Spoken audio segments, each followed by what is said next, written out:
Friends, welcome to exam मोहल्ला। आशा करता हूँ आप सब अच्छे होंगे।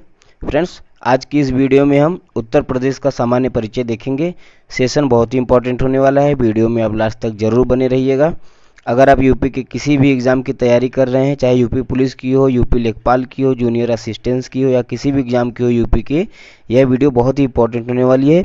इस वीडियो में हमने डिटेल में चीज़ों को डिस्कस किया हुआ है। यूपी के पुनर्गठन, विभाजन, उसके राजकीय चिन्ह हो गए या यूपी के जनगणना से रिलेटेड क्वेश्चन हो गए, यूपी की भौगोलिक स्थिति हो गई, बांध हो गए, ये सब चीज़ों के बारे में हमने डिटेल में डिस्कस किया हुआ है। तो वीडियो में आप लास्ट तक जरूर बने रहिएगा दोस्तों।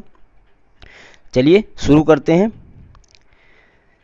फ्रेंड्स, ध्यान रखिएगा, यूपी की बात करें, यूपी के नामकरण की, तो ध्यान रखिएगा 1836 में 1836 से लेकर 1877 तक यूपी को किस नाम से जाना जाता था? उत्तर पश्चिम प्रांत के नाम से जाना जाता था। 1836 से लेकर 1877 तक। उसके बाद 1877 से लेकर 1902 तक उत्तर प्रदेश को उत्तर पश्चिम आगरा एवं अवध प्रांत के नाम से जाना जाता था। ध्यान रखिएगा, सन भी ध्यान रखिएगा, नाम भी ध्यान रखिएगा, परीक्षा में पूछा जाता है। तो 1877 से 1902 तक उत्तर पश्चिम आगरा एवं अवध प्रांत के नाम से जाना जाता था। उसके बाद 1902 से लेकर 1937 तक किस नाम से जाना जाता था? संयुक्त प्रांत आगरा एवं अवध के नाम से। उत्तर पश्चिम यहाँ से हटा दिया गया था और इसमें संयुक्त शब्द जोड़ दिया गया था, संयुक्त प्रांत आगरा एवं अवध कर दिया गया था। उसके बाद 1937 से 24 जनवरी 1950 तक इसको संयुक्त प्रांत के नाम से जाना गया। यही प्रश्न अधिक पूछा जाता है परीक्षाओं में कि उत्तर प्रदेश को संयुक्त प्रांत के नाम से कब से जाना जाता है? तो ध्यान रखिएगा 1937 से जाना जाता था। उसके बाद 24 जनवरी 1950 को उत्तर प्रदेश इसका नाम पड़ा, जो कि अभी तक वर्तमान तक है। तो ध्यान रखिएगा, उत्तर प्रदेश का नाम उत्तर प्रदेश कब से पड़ा था? तो 24 जनवरी 1950 से। बात करते हैं राज्य के पुनर्गठन की, तो ध्यान रखिएगा परीक्षा में पूछा जाता है कि उत्तर प्रदेश राज्य का पुनर्गठन कब किया गया? 1 नवंबर 1956 को। इस चीज़ को भी आप ध्यान रखिएगा। ये तो हो गए उत्तर प्रदेश के नामकरण के बारे में। अब देखते हैं उत्तर प्रदेश की राजधानी। तो ध्यान रखिएगा, उत्तर प्रदेश की राजधानी कब कब और कहाँ कहाँ बनी? तो ध्यान रखिएगा 1836 में उत्तर प्रदेश की राजधानी जो थी आगरा हुआ करती थी, 1836 से। ठीक है। उसके बाद 1836 से 1858 तक आगरा थी। 1858 से 1921 तक थी प्रयागराज। ठीक है, प्रयागराज, जिसको पूर्व में इलाहाबाद के भी नाम से जाना जाता था। 1858 तक जो थी, 1858 से 1921 तक थी प्रयागराज। उसके बाद लखनऊ को इसकी राजधानी बनाया गया था कब? 1921 में, लेकिन पूर्णतः नहीं बनाया गया था, आंशिक रूप से बनाया गया था। उस चीज़ को ध्यान रखिएगा। लखनऊ उत्तर प्रदेश की राजधानी कब बनी? 1921 से बनी। अगर प्रश्न पूछा जाए कि पूर्णतः लखनऊ उत्तर प्रदेश की राजधानी कब बनी, तो ध्यान रखिएगा 1935 से। ठीक है, 1935 से। आगे बढ़ते हैं, बात करते हैं राज्य के विभाजन की। तो ध्यान रखिएगा, यह इंपॉर्टेंट पॉइंट है कि 9 नवंबर 2000 को, 9 नवंबर सन 2000 को उत्तर प्रदेश के 13 पर्वतीय जिले, ठीक है, उत्तर प्रदेश के 13 पर्वतीय जिले जो थे, सहारनपुर के ऊपर जितने भी जिले थे, उनको काटकर एक नया राज्य उत्तरांचल बना दिया गया था। उत्तरांचल, जिसको वर्तमान में उत्तराखंड के नाम से जाना जाता है। ठीक है, कब बनाया गया था? 9 नवंबर सन 2000 को। यह भी ध्यान रखिएगा, कितने जिले? 13 जिले काटकर बनाए गए थे। यह भी प्रश्न पूछा गया परीक्षाओं में कि टोटल कितने जिले काटकर उत्तराखंड को बनाया गया था? तो 13 जिले। उसके बाद फ्रेंड्स ध्यान रखिएगा, दिल्ली के आसपास के जितने भी राज्य हैं उनमें से कुछ जिले लेकर एनसीआर बनाया गया है, नेशनल कैपिटल रीजन। तो प्रश्न पूछा जाता है कि एनसीआर में उत्तर प्रदेश के कितने जिले आते हैं? तो ध्यान रखिएगा 8 जिले आते हैं। ठीक है, टोटल 8 जिले एनसीआर में आते हैं। कौन कौन आते हैं इसको आप ध्यान रखिएगा, मेरठ, गाजियाबाद, गौतम बुद्ध नगर जिसको नोएडा भी कहते हैं, बुलंदशहर, हापुड़, बागपत, मुजफ्फरनगर और शामली। यह 8 जिले जो हैं एनसीआर रेंज में आते हैं। आगे बढ़ते हैं फ्रेंड्स, अब देखते हैं उत्तर प्रदेश के कुछ राजकीय चिन्हों के बारे में। इंपॉर्टेंट प्रश्न है, यहाँ से प्रश्न पूछे जाते हैं अक्सर। तो ध्यान रखिएगा, उत्तर प्रदेश का राजकीय फूल क्या होता है? तो ध्यान रखिएगा पलाश होता है। ठीक है, पलाश उत्तर प्रदेश का राजकीय फूल होता है, जिसे कब से माना जाता है उत्तर प्रदेश का राजकीय फूल? तो 2011 से। ठीक है, इस चीज़ को भी आप ध्यान रखिएगा, उत्तर प्रदेश का राजकीय फूल पलाश है, जिसे मान्यता कब से दी गई? 2011 से। उसके बाद उत्तर प्रदेश का राजकीय पशु क्या है दोस्तों? तो ध्यान रखिएगा, उत्तर प्रदेश का राजकीय पशु होता है बारहसिंगा। ठीक है, उत्तर प्रदेश का राजकीय पशु बारहसिंगा होता है। यह चीज़ इंपॉर्टेंट है। उत्तर प्रदेश का राजकीय चिन्ह पूछ लिया जाता है कि उत्तर प्रदेश के राजकीय चिन्ह में क्या क्या है। तो ध्यान रखिएगा कि एक वृत्त होता है, एक वृत्त के भीतर क्या क्या होता है? 2 मछलियाँ होती हैं। ठीक है, यहाँ पे फिगर में दर्शाया गया है। एक वृत्त के अंदर 2 मछलियाँ होती हैं और एक तीर धनुष होता है, एक तीर धनुष भी यहाँ पे ऊपर दिया गया है। और ये जो 3 पट्टियाँ हैं इनको ध्यान रखिएगा, ये गंगा यमुना और सरस्वती का संगम होता है, ठीक है। इस चीज़ को भी आप ध्यान रखिएगा, ये उत्तर प्रदेश का राजकीय चिन्ह माना गया है। आगे बढ़ते हैं दोस्तों, उत्तर प्रदेश का राजकीय खेल देखते हैं, तो ध्यान रखिएगा हॉकी, हॉकी जो है उत्तर प्रदेश का राजकीय खेल है। बात करते हैं उत्तर प्रदेश के राजकीय पक्षी की, तो सारस या क्रौंच, ठीक है, सारस या क्रौंच दोनों दे सकते हैं ऑप्शन में, ध्यान रखिएगा सारस या क्रौंच जो है उत्तर प्रदेश का राजकीय पक्षी है।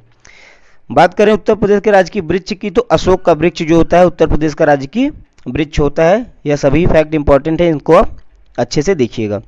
आगे बढ़ते हैं। अब फ्रेंड्स बात करते हैं उत्तर प्रदेश के कुछ भौगोलिक स्थिति की, तो भौगोलिक स्थिति उत्तर प्रदेश की देख लेते हैं। यहाँ पे हमने मैप दर्शाया हुआ है, ध्यान रखिएगा। उत्तर प्रदेश की बात करते हैं क्षेत्रफल की, तो ध्यान रखिएगा 2,40,928 वर्ग किलोमीटर, स्क्वायर किलोमीटर जो होता है उत्तर प्रदेश का क्षेत्रफल है, जो कि भारत के क्षेत्रफल का लगभग 7.33% है। यह प्रश्न पूछा गया है 7.33% कि उत्तर प्रदेश का जो है क्षेत्रफल भारत के क्षेत्रफल का कितना परसेंट है, तो ध्यान रखिएगा 7.33% है टोटल भारत के क्षेत्रफल का। उसके बाद बात करते हैं अक्षांश की, तो अक्षांश का ध्यान रखिएगा 23 डिग्री 52 मिनट उत्तरी अक्षांश से लेकर 30 डिग्री 28 मिनट उत्तरी अक्षांश तक इसका अक्षांशीय विस्तार है। इसके देशांतर विस्तार की बात करें तो 77 डिग्री 3 मिनट पूर्वी देशांतर से लेकर 84 डिग्री 39 मिनट पूर्वी देशांतर तक इसका देशांतरी विस्तार है। उसके बाद यह भी इंपॉर्टेंट फैक्ट है, ध्यान रखिएगा कि राज्य की पूर्व से पश्चिम तक की लंबाई पूछ लिया जाता है, यह पूर्व पॉइंट होता है और पूर्व से पश्चिम तक की जो है लंबाई पूछ लिया जाता है, तो ध्यान रखिएगा यह 650 किलोमीटर है, ठीक है। पूर्व से पश्चिम तक की यूपी की लंबाई कितनी है, 650 किलोमीटर। उसके बाद उत्तर से दक्षिण तक की भी लंबाई पूछ लिया जाता है दोस्तों कि उत्तर से दक्षिण तक की लंबाई कितनी है, तो ध्यान रखिएगा 240 किलोमीटर, ठीक है। वेरी वेरी इंपॉर्टेंट ये दोनों फैक्ट हैं, परीक्षा में पूछे जाते हैं, तो ध्यान रखिएगा। पूर्व से पश्चिम तक की लंबाई यानी कि बलिया से लेकर शामली तक की लंबाई जो है 650 किलोमीटर है, और सहारनपुर से लेकर सोनभद्र तक की जो उत्तर से दक्षिण तक की चौड़ाई होती है इसको यह 240 किलोमीटर है। आगे बढ़ते हैं, बात करते हैं प्रदेश से सटे राज्यों की संख्या की, तो ध्यान रखिएगा पूछा जाता है परीक्षाओं में कि उत्तर प्रदेश राज्य से सटे कितने राज्य ऐसे हैं जो उत्तर प्रदेश से सटे हुए हैं, तो ध्यान रखिएगा टोटल 9 हैं, जिनमें से 8 राज्य तो यूपी से सटे हुए हैं, एक यूनियन टेरिटरी है यानी कि दिल्ली है जो कि उत्तर प्रदेश से सटा हुआ है, ठीक है। अब बात करते हैं कि उत्तर प्रदेश के सोनभद्र से सटे हुए राज्यों की, तो ध्यान रखिएगा सोनभद्र एक ऐसा राज्य है जिससे सर्वाधिक राज्यों की सीमा लगती हैं, ठीक है। टोटल 4 राज्यों की सीमा जो है सोनभद्र से रखती है। सोनभद्र ऐसा जिला है यूपी का जिससे 4 राज्यों की सीमा लगती है। कौन कौन, मध्य प्रदेश, छत्तीसगढ़, झारखंड और बिहार, ठीक है। इन 4 राज्यों की सीमा जो है सोनभद्र जिले से लगती है। उसके बाद बात करें उत्तर प्रदेश से लगा सर्वाधिक सीमा वाला राज्य कि उत्तर प्रदेश कौन सा राज्य ऐसा है जो उत्तर प्रदेश से सर्वाधिक सीमा साझा करता है, तो ध्यान रखिएगा मध्य प्रदेश, ठीक है। इंपॉर्टेंट फैक्ट सभी हैं, इनको आप ध्यान से देखिएगा। अगला प्रश्न है कि उत्तर प्रदेश से लगा सबसे कम सीमा वाला राज्य कि कौन सा राज्य है जो सबसे कम सटा हुआ है, सबसे कम बाउंड्री शेयर करता है उत्तर प्रदेश से, तो हिमाचल प्रदेश, ठीक है। हिमाचल प्रदेश जो है सबसे कम बाउंड्री शेयर करता है, सबसे ज़्यादा कौन शेयर करता है, मध्य प्रदेश।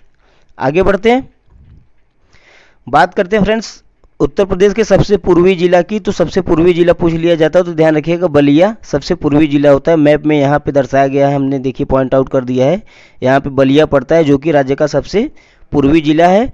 राज्य का सबसे पश्चिमी जिला की बात करें तो यहाँ पे पड़ता है बागपत के बगल में पड़ता है शामली, जो कि सबसे पश्चिमी जिला माना गया है उत्तर प्रदेश का, ठीक है। सबसे उत्तरी जिला की बात करें तो हिमाचल प्रदेश से सटा हुआ है, सहारनपुर यहाँ पे पड़ता है।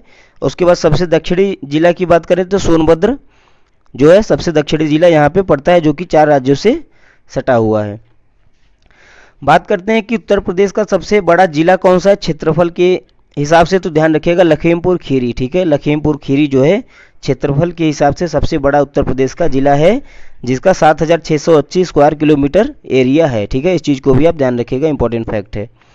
और बात करें क्षेत्रफल के हिसाब से सबसे छोटा जिला कौन सा है, तो इसको ध्यान रखिएगा हापुड़, ठीक है। हापुड़ जो है सबसे छोटा जिला है, एक पश्चिमी जिला है, जिसका एरिया है 660 स्क्वायर किलोमीटर, ठीक है। इस चीज़ को भी आप ध्यान रखिएगा। आगे बढ़ते हैं दोस्तों, अब बात करते हैं कि सहारनपुर से सटे राज्यों की संख्या की, तो सहारनपुर से जो कि सबसे उत्तरी जिला है उत्तर प्रदेश का, उससे कितने राज्य सटे हुए हैं, तो ध्यान रखिएगा 3 राज्य सटे हुए हैं सहारनपुर से। कौन कौन से? हरियाणा सटा हुआ है, हिमाचल प्रदेश और उत्तराखंड, यह 3 राज्य ऐसे हैं जो सहारनपुर से सटे हुए हैं। उसके बाद अगला प्रश्न आता है, इंपॉर्टेंट है, ध्यान रखिएगा कि प्रदेश में कृषि जलवायु कितनी है, कृषि जलवायु क्षेत्र कितने हैं, यह प्रश्न पूछा गया है। तो ध्यान रखिएगा टोटल 9 कृषि जलवायु क्षेत्र हैं उत्तर प्रदेश में, ठीक है।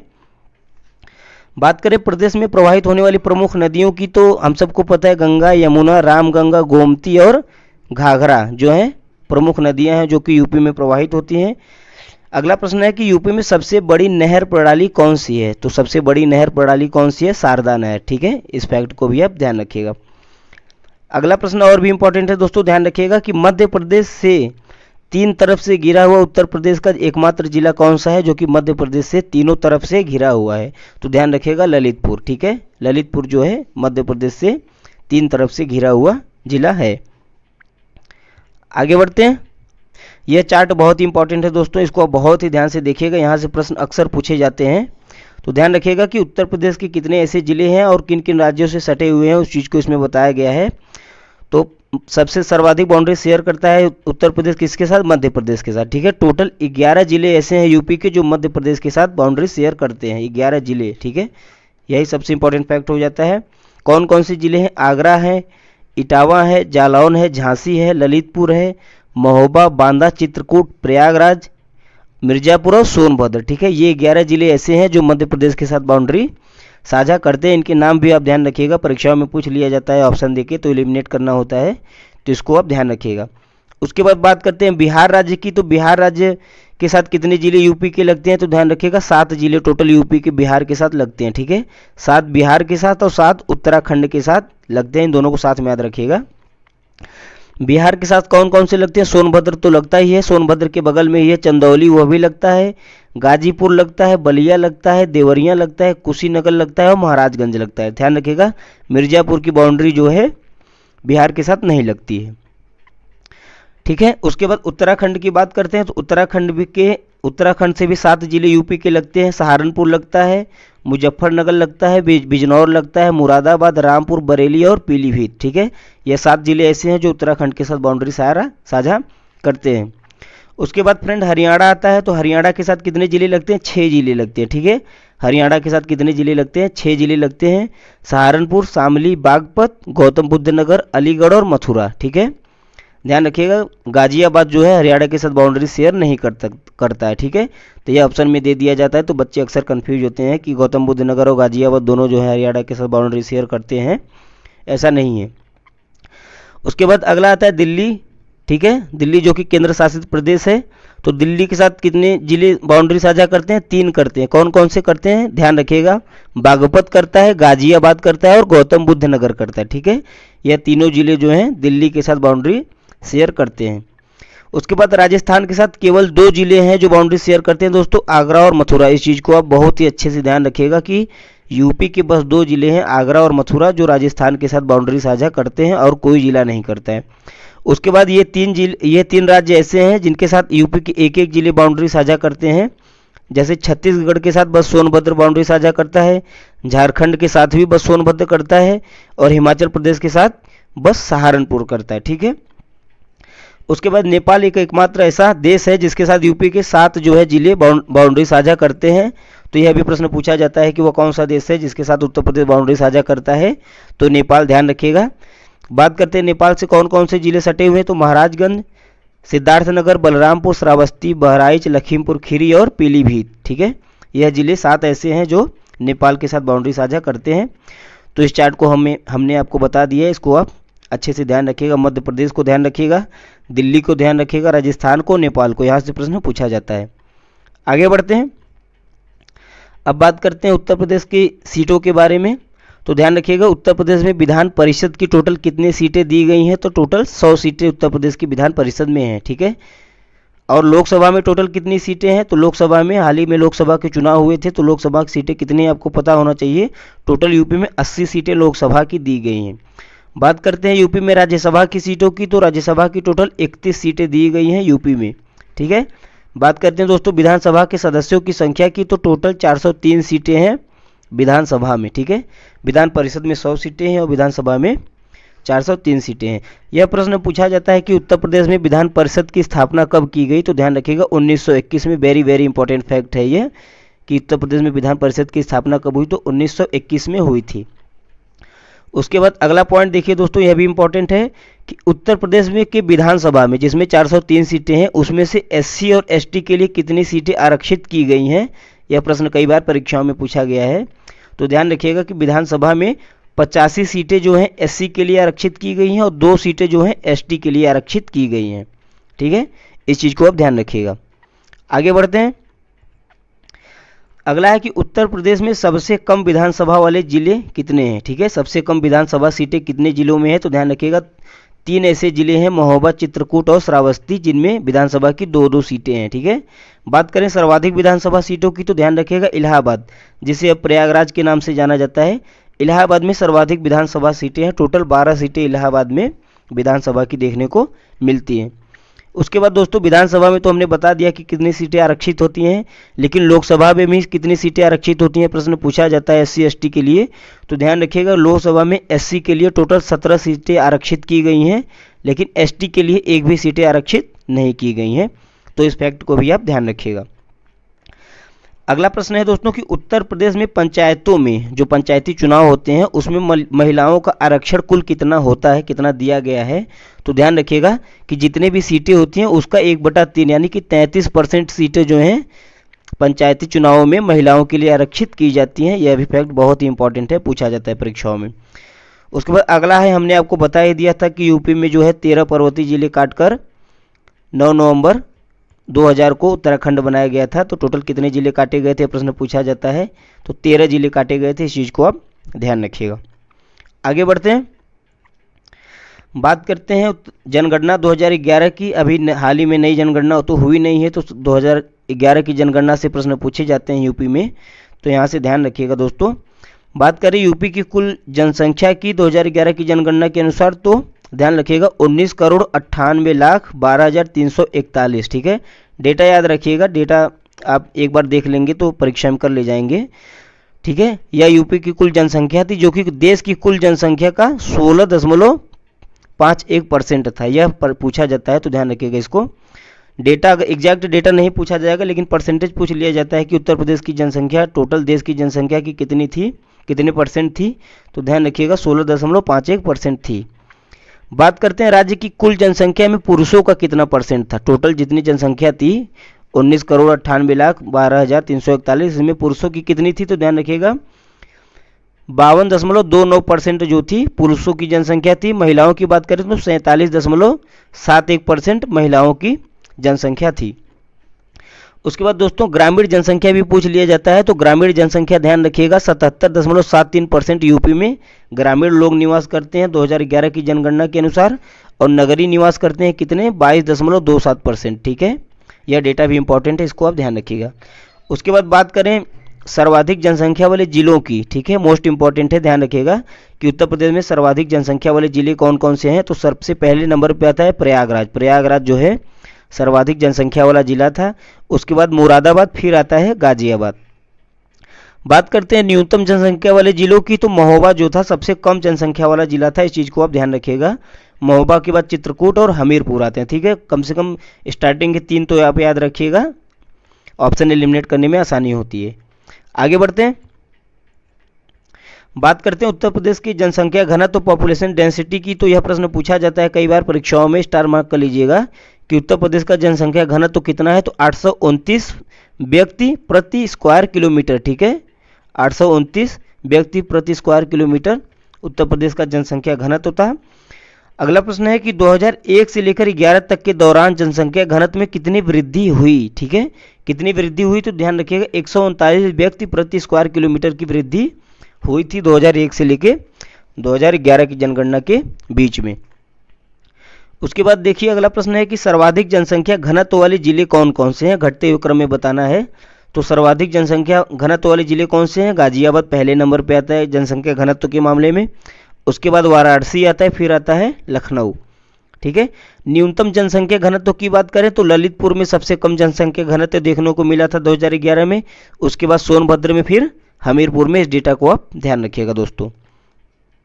उसके बाद यह लास्ट के दोनों डेटे बहुत इंपॉर्टेंट हैं कि उत्तर प्रदेश में कुल साक्षरता कितनी है, लिटरेसी रेट कितना था, तो ध्यान रखिएगा 67.72% जो था उत्तर प्रदेश का साक्षरता दर था। जिसमें पुरुष साक्षरता भी पूछ लिया जाता है तो ध्यान रखिएगा 77.30% जो था पुरुष साक्षरता थी उत्तर प्रदेश की, 67.72% टोटल थी। उसके बाद महिला साक्षरता दर की बात करें तो 57.20% जो था महिला साक्षरता थी उत्तर प्रदेश की। इस चीज़ को भी आप ध्यान रखिएगा। बात करते हैं कि 2001 से लेकर 2011 तक के दौरान औसत साक्षरता में वृद्धि कितनी हुई थी दोस्तों, तो ध्यान रखिएगा 11.36% जो था वृद्धि हुई थी 2001 से लेकर 11 तक की जनगणना के बीच में। उसके बाद पुरुष और महिला की साक्षरता में अंतर कितना था, तो ध्यान रखिएगा 20.10%, ठीक है, 20.10% जो था पुरुष और महिला की साक्षरता में अंतर दिखाया गया था। अब बात करते हैं कि सर्वाधिक साक्षरता वाले जिले कौन कौन से थे। तो सर्वाधिक साक्षरता कहाँ पे देखने को मिली थी उत्तर प्रदेश में, तो गौतम बुद्ध नगर, ठीक है, गौतम बुद्ध नगर जो था सर्वाधिक साक्षर जिला था। उसके बाद कानपुर नगर था, उसके बाद औरैया था। बात करें न्यूनतम साक्षरता वाले जिलों की तो श्रावस्ती जो था पहले नंबर पे था। श्रावस्ती में लिटरेसी रेट सबसे कम दर्ज किया गया था। उसके बाद बहराइच में, फिर बलरामपुर में। आगे बढ़ते हैं फ्रेंड्स, बात करते हैं कि उत्तर प्रदेश का औसत लिंगानुपात, ठीक है, सेक्स रेशियो उत्तर प्रदेश का कितना था 2011 की जनगणना के अनुसार, तो ध्यान रखिएगा 912 था, ठीक है, जो कि भारत का टोटल कितना लिंगानुपात था 943 था, ठीक है, यूपी का 912 था और भारत का 943 था। दोनों को एक साथ आप ध्यान रखिएगा, कंफ्यूज मत होइएगा इस डेटा में। उसके बाद 2001 से लेकर 2011 तक के दौरान उत्तर प्रदेश के लिंगानुपात में वृद्धि कितनी हुई थी, तो 14 पॉइंट हुई थी, ठीक है, 14 पॉइंट की वृद्धि देखने को मिली थी। अब बात करते हैं कि सर्वाधिक लिंगानुपात वाले जिले कौन कौन से थे, तो ध्यान रखिएगा दोस्तों जौनपुर, ठीक है, जौनपुर में सबसे ज़्यादा सेक्स रेशियो किया गया था दर्ज। उसके बाद आजमगढ़ के, उसके बाद देवरिया में, ठीक है। अब बात करें न्यूनतम लिंगानुपात वाले जिलों की, तो गौतम बुद्ध नगर नोएडा में सबसे कम सेक्स रेशियो देखने को मिला था। उसके बाद हमीरपुर और बागपत में दोनों में 861 देखने को मिला। फिर कानपुर, बांदा और मथुरा में 863, ठीक है। तो आपको नंबर 1 पे जो थे सबसे कम वाले में ध्यान रखिएगा, गौतम बुद्ध नगर में सेक्स रेशियो सबसे कम था और जौनपुर में सबसे अधिक था, ठीक है। यहाँ से ये दोनों पॉइंट आपके क्लियर होते हैं। आगे बढ़ते हैं, उत्तर प्रदेश का शिशु लिंगानुपात चाइल्ड सेक्स रेशियो कितना था 2011 की जनगणना में, तो ध्यान रखिएगा 902 था, ठीक है, 902 था। और बात करें 2001 में शिशु लिंगानुपात कितना था, तो 916 था। इस चीज़ को भी आप ध्यान रखिएगा, ठीक है, मतलब कि शिशु लिंगानुपात में गिरावट हुई थी। उसके बाद राज्य में सर्वाधिक व सबसे कम शिशु लिंगानुपात वाले जिले कौन कौन से हैं, तो सबसे ज़्यादा सेक्स रेशियो कहाँ था, चाइल्ड सेक्स रेशियो बलरामपुर में था और सबसे कम कहाँ था, बागपत में था। इस चीज़ को आप ध्यान रखिएगा। ये सारे प्रश्न पूछे जाते हैं परीक्षाओं में दोस्तों, तो इसको आप मोस्ट इंपॉर्टेंट समझ के याद कर लीजिएगा। उसके बाद अगला फैक्ट है कि 2001 और से लेकर 2011 तक के दौरान औसत 10 की वृद्धि कितनी हुई थी, तो ध्यान रखिएगा 20.23% की 10 की वृद्धि हुई थी। यह भी इंपॉर्टेंट फैक्ट है, ठीक है, इसको भी ध्यान रखिएगा। उसके बाद सर्वाधिक 10 की वृद्धि, मतलब सबसे ज़्यादा 10 सालों में सबसे ज़्यादा वृद्धि कहाँ पे हुई थी जनसंख्या में, तो गौतम बुद्ध नगर में, ठीक है, गौतम बुद्ध नगर में सबसे ज़्यादा हुई थी।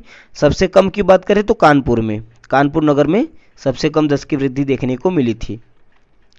आगे बढ़ते हैं, देखते हैं कि उत्तर प्रदेश की कुल जनसंख्या में अनुसूचित जाति का प्रतिशत कितना था। उत्तर प्रदेश की टोटल पॉपुलेशन में एससी का परसेंट कितना था दोस्तों, तो 20.69% जो थी एससी थी। और एसटी की बात करें तो अनुसूचित जाति की संख्या वाला राज्य, अच्छा, देश में सर्वाधिक अनुसूचित जाति की संख्या वाला राज्य कौन सा है, कि सबसे ज़्यादा अनुसूचित जाति कहाँ पे रहती हैं, तो उत्तर प्रदेश में रहती हैं। ध्यान रखिएगा 16.6% जो है एससी यूपी में रहते हैं। बात करते हैं कि सर्वाधिक अनुसूचित जाति जनसंख्या वाला जिला कौन सा था, जहाँ पे सर्वाधिक एससी कहाँ पे रहते हैं, तो सीतापुर में, ठीक है, उत्तर प्रदेश में सीतापुर जिला पड़ता है लखनऊ के पास में, वहाँ पे जो है अनुसूचित जाति की जनसंख्या सर्वाधिक है। और सबसे कम अनुसूचित जाति कहाँ पे पाई जाती है, किस जिले में, तो ध्यान रखिएगा बागपत में, ठीक है, बागपत में सबसे कम जो है अनुसूचित जाति की जनसंख्या मिलती है। अगला प्रश्न है कि उत्तर प्रदेश की कुल जनसंख्या में अनुसूचित जनजाति का प्रतिशत कितना था, मतलब एसटी का प्रतिशत कितना है दोस्तों, तो 0.6% जो है एसटी है यूपी की टोटल पॉपुलेशन में। ठीक है। SC कितने हैं 20.69%, लेकिन SC कितने हैं 0.6%। बात करते हैं कि सर्वाधिक अनुसूचित जनजाति वाला जिला कौन सा है। सबसे ज़्यादा ST कहाँ पे पाए जाते हैं, तो सोनभद्र में पाए जाते हैं। और सबसे कम कहाँ पे पाए जाते हैं, बागपत में। ठीक है, बागपत में SC भी सबसे कम पाए जाते हैं, ST भी सबसे कम पाए जाते हैं, लेकिन सबसे ज़्यादा SC पाए जाते हैं सीतापुर में, और सबसे ज़्यादा ST पाए जाते हैं सोनभद्र में। ठीक, फिर अगला प्रश्न बहुत इंपॉर्टेंट है कि प्रदेश में अनुसूचित जनजाति से रहित जिले, प्रदेश में ऐसे कौन से जिले हैं जहाँ पे एक भी अनुसूचित जनजाति नहीं पाई जाती है, तो अयोध्या और जालौन। ठीक है, इस चीज़ को आप स्टार मार्क कर लीजिएगा। अयोध्या और जालौन में जो है एक भी ST कॉस्ट नहीं पाई जाती है। आगे बढ़ते हैं दोस्तों, अब स्लम आबादी की बात करते हैं कि देश की कुल स्लम आबादी में उत्तर प्रदेश का स्थान कौन सा है, तो चौथा स्थान आता है स्लम की आबादी में। ठीक है, 2011 की जनगणना में देश की कुल आबादी में स्लम आबादी कितनी है, तो 9.5%। देश की जितनी आबादी है उसमें 9.5% जो है स्लम एरिया में रहने वाले लोग हैं। उसके बाद राज्य में सर्वाधिक स्लम आबादी वाले जिले कौन कौन से हैं, तो ध्यान रखिएगा मेरठ, आगरा, कानपुर नगर। ठीक है, मेरठ में सबसे ज़्यादा स्लम पाए जाते हैं, फिर आगरा में, फिर कानपुर नगर में। फिर प्रदेश की कुल आबादी में स्लम आबादी का प्रतिशत कितना है, उत्तर प्रदेश की जितनी आबादी है उसमें स्लम आबादी कितनी है, तो 3.12% जो है स्लम आबादी यूपी में है। आगे बढ़ते हैं दोस्तों, अब देखते हैं उत्तर प्रदेश के प्रमुख हवाई अड्डे। बहुत ही इंपॉर्टेंट है, यहाँ से प्रश्न पूछा जाता है, डायरेक्ट प्रश्न पूछ लिया जाता है। आप अगर देखे रहेंगे वीडियो को तो आप डायरेक्ट कर लेंगे बिना किसी देरी के। तो ध्यान रखिएगा, उत्तर प्रदेश के प्रमुख हवाई अड्डों की बात करते हैं तो चौधरी चरण सिंह अंतर्राष्ट्रीय हवाई अड्डा, जिसे अमौसी हवाई अड्डा के भी नाम से जाना जाता है, कहाँ पे पड़ता है, लखनऊ में पड़ता है। ठीक है, पहला क्लियर हो गया, चौधरी चरण सिंह कहाँ पे पड़ता है, लखनऊ में। अमौसी हवाई अड्डा भी दे सकता है, तो ध्यान रखिएगा। उसके बाद दूसरा आता है दोस्तों लाल बहादुर शास्त्री अंतर्राष्ट्रीय हवाई अड्डा। ठीक है, लाल बहादुर शास्त्री अंतर्राष्ट्रीय हवाई अड्डा, इसे किस नाम से जाना जाता है, बापतपुर एयरपोर्ट के भी नाम से जाना जाता है। यह कहाँ पे पड़ता है, वाराणसी में पड़ता है। ठीक, उसके बाद आता है चकेरी हवाई अड्डा। तो चकेरी हवाई अड्डा ध्यान रखिएगा कानपुर में पड़ता है चकेरी हवाई अड्डा। अगला है बमरौली हवाई अड्डा। बमरौली हवाई अड्डा कहाँ पे पड़ता है, प्रयागराज इलाहाबाद में। उसके बाद अगला इंपॉर्टेंट है दोस्तों खेरिया हवाई अड्डा। ठीक है, जो नाम आपको पहली बार अनसुना लगे उसको आप जरूर ध्यान रखिएगा, जैसे चौधरी चरण सिंह, लाल बहादुर शास्त्री, चकेरी, ये तो पता है, लेकिन खेरिया जो है अक्सर लोगों को नहीं पता होता है, तो ध्यान रखिएगा खेरिया हवाई अड्डा कहाँ है, आगरा में पड़ता है। आगे बढ़ते हैं, हिंडन वायुसेना केंद्र कहाँ पड़ता है, हिंडन वायुसेना केंद्र कहाँ पड़ता है, ध्यान रखिएगा हिंडन पड़ता है गाजियाबाद में। ठीक है, उसके बाद सरसावा वायुसेना केंद्र कहाँ पे पड़ता है, यह प्रश्न पूछा गया है परीक्षाओं में, तो ध्यान रखिएगा सरसावा एयरपोर्ट या वायुसेना केंद्र कहाँ पड़ता है, सहारनपुर में पड़ता है। ठीक है, झांसी हवाई अड्डा नाम से ही है कि झांसी में पड़ता है। उसके बाद ये इंपॉर्टेंट है, ध्यान रखिएगा ताज अंतर्राष्ट्रीय हवाई अड्डा। ठीक है, ताज अंतर्राष्ट्रीय हवाई अड्डा को जेवर अंतर्राष्ट्रीय हवाई अड्डे के भी नाम से जाना जाता है। अगर परीक्षा में बस ताज पूछ लिया और ऑप्शन में आगरा दे दिया तो बच्चे कंफ्यूज हो जाते हैं, तो ध्यान रखिएगा ताज अंतर्राष्ट्रीय हवाई अड्डा कहाँ पे है, ग्रेटर नोएडा में, यानी गौतम बुद्ध नगर में। ठीक है, आगे बढ़ते हैं दोस्तों, उसके बाद आता है कल्याणपुर हवाई अड्डा कहाँ पड़ता है, तो कल्याणपुर कानपुर में पड़ता है, तो ध्यान रखिएगा कल्याणपुर हवाई अड्डा यूपी के कानपुर में पड़ता है। बरेली हवाई अड्डा बरेली में पड़ता है। गोरखपुर हवाई अड्डा गोरखपुर में पड़ता है। रायबरेली फुर्सतगंज हवाई अड्डा, हाँ इसको ध्यान रखिएगा, यह रायबरेली में पड़ता है। उसके बाद अगला वेरी इंपॉर्टेंट है कि डॉक्टर भीमराव अंबेडकर हवाई अड्डा कहाँ पे पड़ता है। डॉक्टर भीमराव अंबेडकर हवाई अड्डा कहाँ पड़ता है दोस्तों, तो उत्तर प्रदेश के मेरठ जिले में पड़ता है। ऑप्शन क्या, मेरठ जिले में पड़ता है। ठीक, आगे बढ़ते हैं, अब देखते हैं कि उत्तर प्रदेश के प्रमुख वन्यजीव अभयारण्य के बारे में देख लेते हैं दोस्तों। यहाँ से भी प्रश्न डायरेक्टली परीक्षा में पूछे जाते हैं, तो ध्यान रखिएगा चंद्रप्रभा वन्यजीव अभयारण्य कहाँ पे है, तो चंद्रप्रभा कहाँ पे पड़ता है, चंदौली में पड़ता है चंद्रप्रभा। उसके बाद आता है कतरनिया घाट वन्यजीव अभयारण्य, कई बार परीक्षाओं में पूछा गया है कतरनिया घाट वन्यजीव अभयारण्य कहाँ पे है, तो उत्तर प्रदेश के बहराइच जिले में कतरनिया घाट वन्यजीव अभयारण्य पड़ता है। उसके बाद अगला है कि महावीर स्वामी वन्यजीव अभयारण्य कहाँ पड़ता है, मोस्ट इंपॉर्टेंट है, स्टार मार्क कर लीजिएगा, कई बार परीक्षाओं में पूछा गया है महावीर स्वामी वन्यजीव अभयारण्य कहाँ पड़ता है, ललितपुर जिले में पड़ता है। ठीक है, उत्तर प्रदेश के ललितपुर जिले में पड़ता है महावीर स्वामी वन्यजीव अभयारण्य। अगला है कछुआ वन्यजीव अभयारण्य, तो ध्यान रखिएगा कछुआ वन्यजीव अभयारण्य कहाँ पे पड़ता है, वाराणसी में पड़ता है। ठीक है, वाराणसी में पड़ता है कछुआ वन्यजीव अभयारण्य। अगला आता है सुहागी बरवा वन्यजीव अभयारण्य कहाँ पे पड़ता है दोस्तों, सारे वन्यजीव अभयारण्य मोस्ट इंपॉर्टेंट है, तो इन सबको आप ध्यान रखिएगा, परीक्षाओं में डायरेक्टली पूछे जाते हैं। सुहागी बरवा कहाँ पे पड़ता है? तो महाराजगंज में पड़ता है, ठीक है, महाराजगंज, ध्यान रखिएगा। आगे बढ़ते हैं। ओखला अभ्यारण्य कहाँ पे पड़ता है? ओखला कहाँ पे पड़ता है? तो ध्यान रखिएगा, उत्तर प्रदेश के गाजियाबाद और गौतम बुद्ध नगर, ठीक है, गौतम बुद्ध नगर के बीच में पड़ता है ओखला अभ्यारण्य। उसके बाद कैमूर अभ्यारण्य कहाँ पे पड़ता है? तो ध्यान रखिएगा, कंफ्यूज मत होइएगा, कैमूर कहाँ पे पड़ता है? मिर्जापुर और सोनभद्र में, ठीक है, मिर्जापुर और सोनभद्र दोनों के बीच में पड़ता है कैमूर अभ्यारण्य। उसके बाद अगला आता है नवाबगंज पक्षी विहार, ठीक है, नवाबगंज पक्षी विहार या नवाबगंज पक्षी अभ्यारण्य के नाम से भी जाना जाता है। नवाबगंज कहाँ पड़ता है? उन्नाव में पड़ता है, ठीक। उसके बाद ये सबसे इंपॉर्टेंट है दोस्तों, पटना अभ्यारण्य कहाँ पे पड़ता है? ध्यान रखिएगा, पटना बिहार का पटना नहीं, यूपी के एटा जिले में पड़ता है पटना अभ्यारण्य, ठीक है। आगे देखते हैं, अगला देखते हैं, पार्वती अर्गा अभ्यारण्य कहाँ पे पड़ता है? तो पार्वती अर्गा अभ्यारण्य कहाँ पे पड़ता है दोस्तों? गोंडा में पड़ता है, यूपी के गोंडा जिले में पड़ता है पार्वती अर्गा अभ्यारण्य, ठीक है। अगला है कि बखीरा अभ्यारण्य कहाँ पे पड़ता है? यह प्रश्न पूछा गया था यूपी लेखपाल में, तो आप इसको ध्यान रखिएगा कि बखीरा अभ्यारण्य कहाँ पे पड़ता है? संत कबीर नगर में, ठीक है, संत कबीर नगर में पड़ता है बखीरा अभ्यारण्य। आगे बढ़ते हैं। अगला है रानीपुर अभ्यारण्य कहाँ पे पड़ता है? तो रानीपुर अभ्यारण्य कहाँ पे पड़ता है दोस्तों? बांदा चित्रकूट में, बांदा चित्रकूट में जो है रानीपुर अभ्यारण्य पड़ता है। उसके बाद आता है कि राष्ट्रीय चंबल अभ्यारण्य कहाँ पे पड़ता है? तो आगरा और इटावा के बीच में पड़ता है, आगरा और इटावा के बीच में। अगला है कि लाख बहोसी अभ्यारण्य कहाँ पे पड़ता है? ठीक है, लाख बहोसी अभ्यारण्य कहाँ पे पड़ता है दोस्तों? तो इंपॉर्टेंट है, इत्र नगरी कन्नौज, ठीक है, कन्नौज को इत्र नगरी के भी नाम से जाना जाता है, तो कन्नौज में ही पड़ता है लाख बहोसी अभ्यारण्य। अगला आता है कि विजय सागर अभ्यारण्य कहाँ पे पड़ता है? विजय सागर अभ्यारण्य कहाँ पे पड़ता है दोस्तों? महोबा डिस्ट्रिक्ट में पड़ता है, ठीक है, और महोबा डिस्ट्रिक्ट में पड़ता है विजय सागर अभ्यारण्य। अगला आता है कि सांडी अभ्यारण्य कहाँ पे पड़ता है? यह इंपॉर्टेंट है, ध्यान रखिएगा, सांडी अभ्यारण्य कहाँ पे पड़ता है? हरदोई में पड़ता है, ठीक है, उत्तर प्रदेश के हरदोई जिले में सांडी अभ्यारण्य पड़ता है। उसके बाद समसपुर अभ्यारण्य कहाँ पे पड़ता है? तो ध्यान रखिएगा, रायबरेली में पड़ता है। समसपुर अभ्यारण्य कहाँ पे पड़ता है? रायबरेली में। आगे बढ़ते हैं दोस्तों, ये लास्ट की चार और देख लेते हैं कि समन पक्षी अभ्यारण्य कहाँ पे पड़ता है? समन, तो ध्यान रखिएगा मैनपुरी में पड़ता है समन पक्षी अभ्यारण्य। सूर सरोवर, हाँ यह इंपॉर्टेंट है, ध्यान रखिएगा, सूर सरोवर पूछा जाता है परीक्षाओं में, तो सूर सरोवर अभ्यारण्य कहाँ पे पड़ता है? आगरा में पड़ता है, इस चीज़ को आप ध्यान रखिएगा। सुराहा ताल, वेरी इंपॉर्टेंट क्वेश्चन है, यूपी पुलिस का जो एग्जाम हुआ था, जो कि पेपर लीक हो गया था, उसमें सुराहा ताल अभ्यारण्य पूछा गया था, तो ध्यान रखिएगा, सुराहा ताल अभ्यारण्य कहाँ पे पड़ता है? बलिया में पड़ता है। उसके बाद हस्तिनापुर अभ्यारण्य कहाँ पड़ता है, जो कि सबसे बड़ा वन्यजीव अभ्यारण्य है यूपी का, तो ध्यान रखिएगा कई जिलों में पड़ता है, मेरठ, मुजफ्फरनगर, गाजियाबाद, बिजनौर, ज्योतिबा फूले नगर, इन सब में फैला हुआ है हस्तिनापुर अभ्यारण्य। आगे बढ़ते हैं दोस्तों, उत्तर प्रदेश के प्रमुख बांध देख लेते हैं, इंपॉर्टेंट डैम है उत्तर प्रदेश में, तो ध्यान देखिए, जिरगो जलाशय बांध, ठीक है, जिरगो जलाशय बांध कहाँ पे पड़ता है? तो मिर्जापुर में पड़ता है, जिरगो नदी पर स्थित है, ठीक है, बांध से प्रश्न पूछा जाता है कि यह कहाँ पे पड़ता है या फिर किस नदी पे है, तो ध्यान रखिएगा, जिरगो जलाशय कहाँ पे पड़ता है? मिर्जापुर में और जिरगो नदी पे पड़ता है। उसके बाद माता टीला बांध आता है, माता टीला बांध कहाँ पे पड़ता है दोस्तों? तो झांसी में पड़ता है, झांसी में पड़ता है, किस नदी पे पड़ता है? बेतवा नदी पे, माता टीला बांध झांसी में पड़ता है बेतवा नदी पे। अगला है रिहंद बांध, तो बात करें रिहंद बांध की, तो ये कहाँ पड़ता है?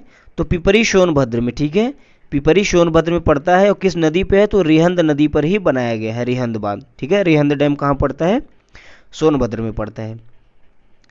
अगला है रामगंगा काठी बांध, रामगंगा काठी बांध कहाँ पे पड़ता है? तो उत्तर प्रदेश के बिजनौर जिले में, ठीक है, बिजनौर जिले में पड़ता है, और किस नदी पे? रामगंगा नदी पर ही पड़ता है, ठीक है, रामगंगा नदी के ही नाम पर इसका नाम रामगंगा काठी बांध कर दिया गया है। अगला बांध देखते हैं दोस्तों, सुकमा दुकमा बांध, सुकमा और दुकमा बांध कहाँ पे है? तो इंपॉर्टेंट है, ध्यान रखिएगा, झांसी में ही पड़ते हैं बेतवा नदी पे, ठीक है, झांसी में ही बेतवा नदी पर सुकमा और दुकमा बांध बनाए गए हैं।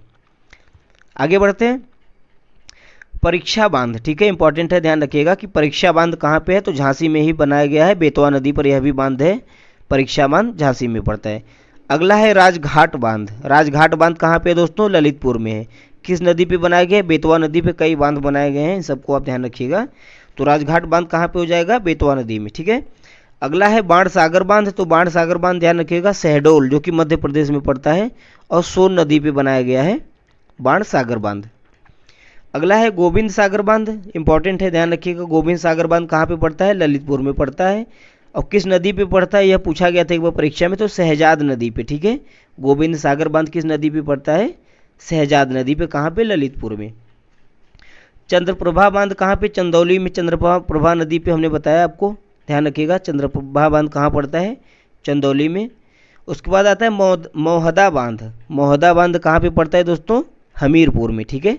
हमीरपुर में पड़ता है। किस नदी पे? तो बिरमा नदी पे, ठीक है, इंपॉर्टेंट है, ध्यान रखिएगा। मोहदा बांध कहाँ पड़ता है? हमीरपुर में और बिरमा नदी पर स्थित है यह बांध। आगे बढ़ते हैं। मूसा कहंद बांध। मूसा कहंद बांध कहाँ पड़ता है? चंदौली में ही पड़ता है। किस नदी पे? कर्मनाशा नदी पे। वेरी वेरी इंपॉर्टेंट है, ध्यान रखिएगा। मूसा कहंद बांध कहाँ पड़ता है? चंदौली में, कर्मनाशा नदी पर स्थित है। अगला बांध आता है दोस्तों पथराई बांध। पथराई बांध कहाँ पे है? झांसी में है। किस नदी पे? पथरी नदी पे, ठीक है। पथराई बांध झांसी में और पथरी नदी पड़ता है। अगला है कन्हार बांध। कन्हार बांध कहाँ पे पड़ता है दोस्तों? तो दुद्धी, ठीक है, दुद्धी जो कि सोनभद्र के निकट पड़ता है, दुद्धी में पड़ता है। और किस नदी पे है? तो कन्हार नदी पर स्थित है, ठीक है, इंपॉर्टेंट है, ध्यान रखिएगा। सोनभद्र में दुद्धी के निकट जो है कन्हार बांध पड़ता है, कन्हार नदी पे। अगला है मेजा जलाशय बांध। मेजा जलाशय बांध कहाँ पे है? मिर्जापुर में, ठीक है। हमने मिर्जापुर से 2 जलाशय आपको बताया, 3 जलाशय। एक तो बताया था जिरगो जलाशय, दूसरा है मेजा जलाशय, तीसरा है अहरौरा बांध। ये तीनों मिर्जापुर में ही पड़ते हैं। तो मेजा जलाशय किस पे पड़ता है? बेलन नदी पे पड़ता है, इस चीज़ को भी आप ध्यान रखिएगा। और अहरौरा बांध किस पे पड़ता है? गरई नदी पे, ठीक है। यह नदियाँ उतनी पॉपुलर नहीं है, लेकिन आप यह ध्यान रखिएगा कि यह बांध किस लोकेशन पे पड़ते हैं, किस जिले में पड़ते हैं। आगे बढ़ते हैं दोस्तों, देखते हैं उत्तर प्रदेश के प्रमुख मेलों के बारे में जानते हैं। उत्तर प्रदेश के प्रमुख मेले या महोत्सव, यहाँ से प्रश्न पूछा जाता है अक्सर। तो ध्यान रखिएगा कि करौरा मेला। करौरा मेला कहाँ पे पड़ता है? तो बदायूं जिले में पड़ता है करौरा मेला, ठीक है। करौरा मेला कहाँ पड़ता है? बदायूं जिले में। उसके बाद आता है रामनगरिया मेला। वेरी इंपॉर्टेंट है, ध्यान रखिएगा। रामनगरिया मेला कहाँ पे पड़ता है? फर्रुखाबाद में पड़ता है, ठीक है। अयोध्या या फिर काशी मत लगा दीजिएगा, या चित्रकूट। रामनगरिया मेला फर्रुखाबाद में पड़ता है। उसके बाद बटेश्वर मेला दोस्तों पशुओं का मेला होता है, इस चीज़ को भी आप ध्यान रखिएगा। खासकर ऊँट की बिक्री इसमें की जाती है। तो बटेश्वर मेला कहाँ पे लगता है? आगरा में लगता है, ठीक है। अगला आता है ददरी मेला। ददरी मेला की बात करें तो ददरी मेला कहाँ पे लगता है? बलिया में लगता है, ठीक है। ददरी मेला बलिया में लगता है। उसके बाद सरदाना मेला कहाँ पे लगता है? मेरठ में लगता है, बहुत ही इंपॉर्टेंट है। उत्तर प्रदेश के मेले और महोत्सव से लेकर हमने एक ऑलरेडी वीडियो अपने चैनल पे दोस्तों डाली हुई है। वीडियो का लिंक मैं इस वीडियो के डिस्क्रिप्शन में दे दूंगा, आप उसको भी देख लीजिएगा। वहाँ पे मैंने डिटेल में सबके बारे में अच्छे से बताया हुआ है। उसके बाद अगला मेला आता है देवा शरीफ मेला। देवा शरीफ मेला कहाँ पे पड़ता है? बाराबंकी में पड़ता है, ठीक है। देवा शरीफ मेला बाराबंकी जिले में पड़ता है। आगे बढ़ते हैं। श्रृंगी राम मेला, हाँ इंपॉर्टेंट है, यह ध्यान रखिएगा। श्रृंगी राम मेला और रामनगरिया मेला ये दोनों कहाँ पे पड़ते हैं? फर्रुखाबाद में, ठीक है। उसके बाद मकनपुर मेला भी फर्रुखाबाद में ही पड़ता है, तो आप इसको भी ध्यान रखिएगा। अगला है इंपॉर्टेंट है सैयद सालार मेला। सैयद सालार मेला कहाँ पे पड़ता है दोस्तों? बहराइच में, ठीक है। यह इंपॉर्टेंट है, इसको ध्यान रखिएगा। अगला आता है ढाई घाट मेला। यह भी इंपॉर्टेंट है। ढाई घाट मेला कहाँ पड़ता है? शाहजहाँपुर में, ठीक है। उत्तर प्रदेश के शाहजहाँपुर जिले में ढाई घाट मेला पड़ता है। अगला इंपॉर्टेंट है, ध्यान रखिएगा, खारी झल्लू मेला, ठीक है। खारी झल्लू मेला जिसको कार्तिक मेला के भी नाम से जाना जाता है, बिजनौर जिले में पड़ता है, ठीक। उसके बाद चैत्र रामनवमी मेला कहाँ पे लगता है? अयोध्या में लगता है, चैत्र रामनवमी मेला। आगे बढ़ते हैं दोस्तों। कलिंजर मेला कहाँ पे पड़ता है? इंपॉर्टेंट है, ध्यान रखिएगा। कलिंजर मेला कहाँ पे पड़ता है? बांदा में, ठीक है। कलिंजर मेला कहाँ पे पड़ता है? बांदा में पड़ता है। उसके बाद कजली मेला या कजली महोत्सव कहाँ पड़ता है? महोबा में। यह इंपॉर्टेंट है, ठीक। जितने हम इंपॉर्टेंट तो सारे हैं, लेकिन जिनको हम इंपॉर्टेंट बोल रहे हैं उसको तो जरूर ध्यान रखिएगा। कजली मेला कहाँ पड़ता है? महोबा में। उसके बाद देवी पाटन मेला आता है, यह भी इंपॉर्टेंट है। देवी पाटन मेला कहाँ पे लगता है दोस्तों? बलरामपुर में लगता है, उत्तर प्रदेश के बलरामपुर जिले में। उसके बाद श्रावणी मेला, ठीक है। श्रावणी मेला कहाँ पे लगता है? फर्रुखाबाद में। उसके बाद यह भी इंपॉर्टेंट है दोस्तों कि नवरात्रि व गणगौर मेला। नवरात्रि व गणगौर और कैलाश मेला, यह दोनों इंपॉर्टेंट है, इसको आप एक साथ ध्यान रखिएगा। यह दोनों कहाँ लगते हैं? आगरा में लगते हैं। कैलाश मेला तो मोस्ट इंपॉर्टेंट है, इससे कंफ्यूज मत होइएगा आप। कैलाश मेला कहाँ पे लगता है? आगरा में लगता है। आगे बढ़ते हैं। शाकंभरी देवी मेला। शाकंभरी देवी मेला कहाँ पे लगता है दोस्तों? सहारनपुर में लगता है, यह भी इंपॉर्टेंट है, ध्यान रखिएगा। शाकंभरी देवी मेला कहाँ लगता है? सहारनपुर में लगता है। उसके बाद गोविंद साहब मेला कहाँ पे लगता है? अंबेडकर नगर में लगता है।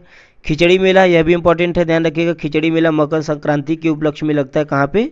गोरखपुर में लगता है, ठीक है। उसके बाद रामायण मेला 2 जगह लगता है, अयोध्या और चित्रकूट, दोनों जगह पे रामायण मेला लगता है। सोरो मेला, यह इंपॉर्टेंट है, एटा में लगता है, कासगंज के एटा में लगता है सोरो मेला, ठीक। उसके बाद झूला मेला दोस्तों ध्यान रखिएगा, अयोध्या और मथुरा दोनों जगह पे लगते हैं, यह भी इंपॉर्टेंट है। द्रुपद मेला वृंदावन में लगता है। और देवछठ मेला, हाँ देवछठ मेला इंपॉर्टेंट है, ध्यान रखिएगा, मथुरा में लगता है, ठीक। द्रुपद मेला और देवछठ मेला मथुरा में लगता है, द्रुपद मेला वृंदावन में लगता है। फ्रेंड्स, ये था यूपी का कुछ सामान्य परिचय। वीडियो आपको कैसा लगा हमें कमेंट करके ज़रूर बताएं। इस वीडियो का पार्ट 2 हम, अगर इस वीडियो पे अच्छा रिस्पांस मिला तो ज़रूर लेके आएंगे। वीडियो को देखने के लिए आपका बहुत बहुत धन्यवाद। अगर आप नए हैं तो चैनल को सब्सक्राइब जरूर करें। आपका दिन शुभ हो।